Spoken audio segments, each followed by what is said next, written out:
Hi, my name is Julie Morrison, and today I'll be giving you a presentation on integrating creative teaching methods into the classroom for more successful student learning. Have you ever struggled in school and wished there was just some other way for you to grasp the information that you're not getting? Well, you're not alone. Today, 1.2 million students were surveyed and said that they had to repeat a grade in just the last year, and over 76% of them were said to have no disability whatsoever.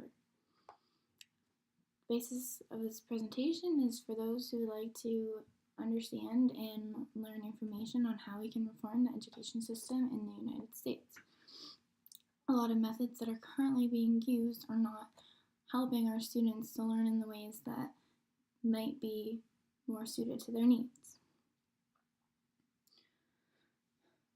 So the goals for reforming in today's educational world would be to determine the number of students who do struggle day to day in the classroom. By doing this, we can learn whether all learning styles for those struggling students are being honored, and if they need to be changed, the methods that are in the classroom need to be differentiated and more geared towards those specifically struggling in the classroom. We have to understand who is struggling and how and why and what there is to do to fix this.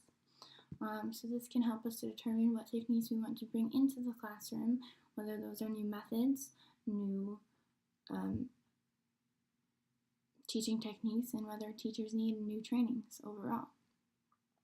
Included in the basis of this study are more statistics on how much students are actually struggling and what is leading to this struggle. A lot of the times for students to be considered successful in school, they go through a multitude of standardized testing, which we have learned in the conduction of the study is not always the greatest method for measuring someone's knowledge. So throughout the study, we have used research methods, conducting surveys with specific students and seeing what their learning styles are, if they even know them, and how they believe that they learn the best. I've interviewed with a teacher. She's a kindergarten teacher, and she's told me about the times in her schooling over the years that she has seen her students struggle and how she's helped to overcome them, but then also her struggles with teaching these students and not knowing the correct methods for how to help these students move on. As well as just much research in articles and through databases on the education system in general. As mentioned before, standardized testing and the lack of creative alternative methods for those who don't seem to conventionally learn like our other students, are the reasons for the deficit in unsuccessful learning in America. On average, American students take 112 standardized tests over their schooling career, that is from preschool to 12th grade. And students in other countries that outperform the United States overall take on average 3. By the 4th grade, about 65% of students are either just meeting or below the reading level that needs to be present to be successful and move on to the next grade. It's a pretty large number and something that we want to work on fixing and narrowing down to not have such a high percentage of students that are only barely meeting this level. Due to fallbacks with students and issues that arise such as this, it leads to the dropout rate of high school students. Once they are allowed to leave school, they just don't feel that they are meeting the standards that need to be met, and most oftentimes they never reach where they were supposed to be. Over 8,000 students drop out of high school every day. So to talk about what is currently in our schooling versus what we can maybe change and make better in our schooling, we have a lot of teachers that are teaching through didactic direct teaching, through modeling direct teaching, managerial indirect or interactive teaching, and dialogic indirect interactive teaching. Types of teaching styles may not make sense to everyone or might not be so easy to understand. I can further in-depth explain that. So our first one that we spoke about was direct didactic teaching, which is basically just verbally talking to students in the form of a lecture or a presentation. A lot of the times how teachers may start off with the lesson plan or whatnot. This could also sometimes though lead to not engaging a student initially in the process of a lesson plan, and it starts off to be boring and there's a loss of interest. Our next style of teaching is modeling direct teaching, so it's semi-similar to the didactic direct teaching, but sometimes it's done in the form of a demonstration, so this can sometimes be more helpful to students, but it is still, like I said, just someone basically talking at you, which doesn't really engage students and facilitate learning in the way that we want. Managerial and indirect or interactive teaching is usually facilitated with individuals or groups, which is oftentimes what teachers also try to do in classrooms where they have either individual work for part of the lesson and then group work. This definitely helps to create a peer relationship with your other students in the classroom, which helps for learning, but it doesn't specify and get down to the level of individual learning that we want to fix. So if there's one student still struggling with a certain aspect in the lesson or in the classroom in general, the group can maybe help him out, but it may not serve as a long-term fix for the situation. Lastly, our last model of teaching is the dialogical indirect interactive thinking and teaching model. This oftentimes is referred to as the Socratic technique, but that just refers to lots of questions and a lot of thought-provoking, which is definitely good to keep a child's brain going throughout the lesson and keeping stimulation. However, for those students that are still not understanding and feel as though they are not confident enough to answer questions because they don't think that they have the right answer, this tends to only adhere to a certain amount of students in the classroom and doesn't give the full body of students the opportunity to be as successful.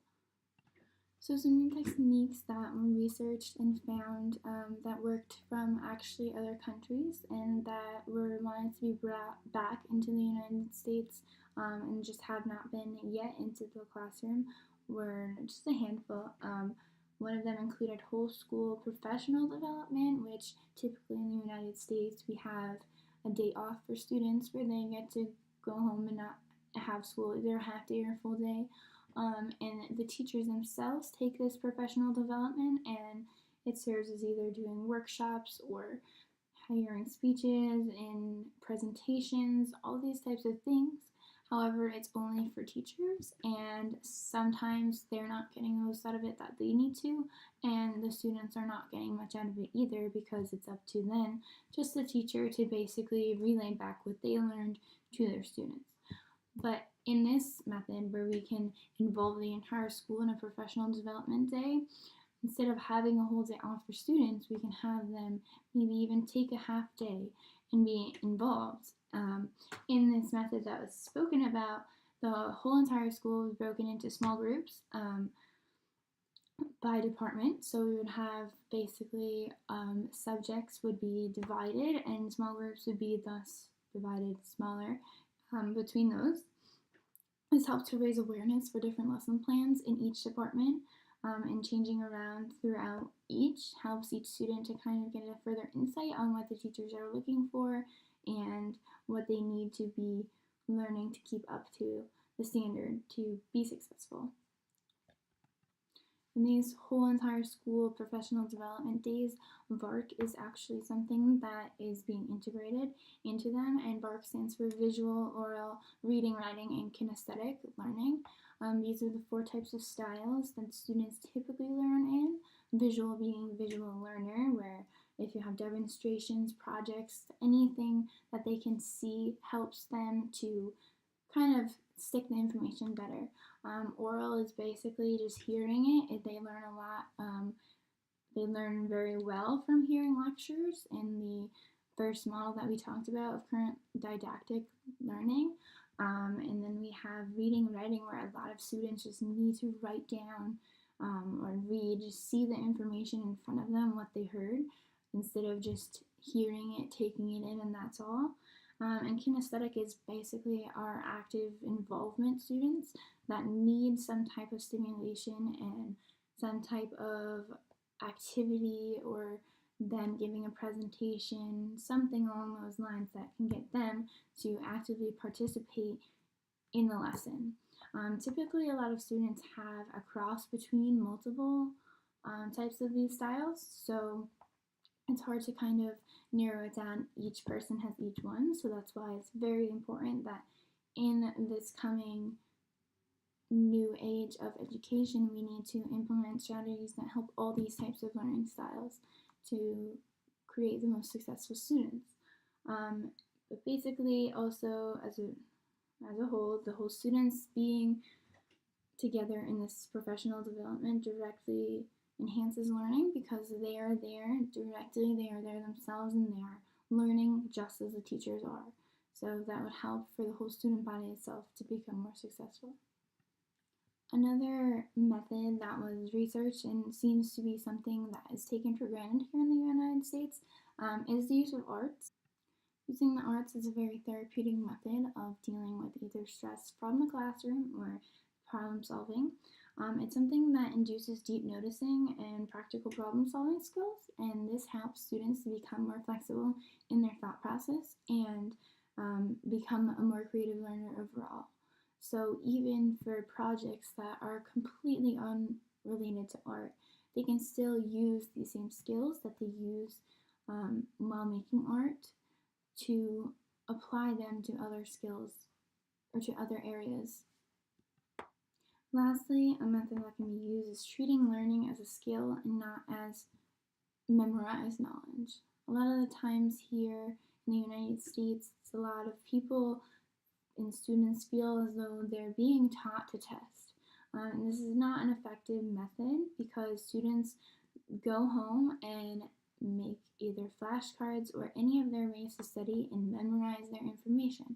Realistically, they don't comprehend it in their minds, they don't understand, and they do not take the time to learn the information, and it's memorized and only surface level. This is why when we take different methods and different approaches and we treat knowledge as a skill and not as a memorization tactic, we can have students learning on such a deeper level. Through practice, repetition, and active involvement, it helps students to develop these skills when learning. Alright, so overall, the consensus that over this study has found that changing methods of teaching in the classroom significantly helps students who don't learn in traditional ways to be more successful. So basically, what's next? Implementing further research and technology as time progresses, there can only be more research done on the topic. There can only be better ways to implement these strategies, and with the increase in technology and having either a computer for every student or an iPad issued to every student per school, we can have the ability to have maybe not even a teacher one-on-one, because teachers do not have time for all that with each and every student, to be able to teach through an iPad, either in school hours or after school hours, as a homework segment or something. Each student can choose how they want to take the assignment. It can be in a form of a project, a visual, an active presentation where they can make a video of themselves and present it, or some way where a student can write down or either maybe record themselves and hear it themselves so other students can hear and they can try out the learning style that is more specific to them. So for a student to have multitude of options will really help them to feel like they are growing and learning as a student, and have different ways to learn, so there's not so much frustration and unsuccessful time in the classroom. As this is said, there is only time and place for more training and more working with teachers. There's potential for a whole entire professional development day to be geared just towards new strategies in the classroom. It doesn't need to be refining what's already there. It can teach teachers what needs to go into the classroom in addition to what's already there. Lastly, working as parents, having their own responsibilities of their children, working with them in and outside of the classroom, as well as having that connection with your child's teacher. It's very, very important, and to have this relationship helps to get your child on board and learning and doing things in the same way that they do at home, in the classroom, and at home.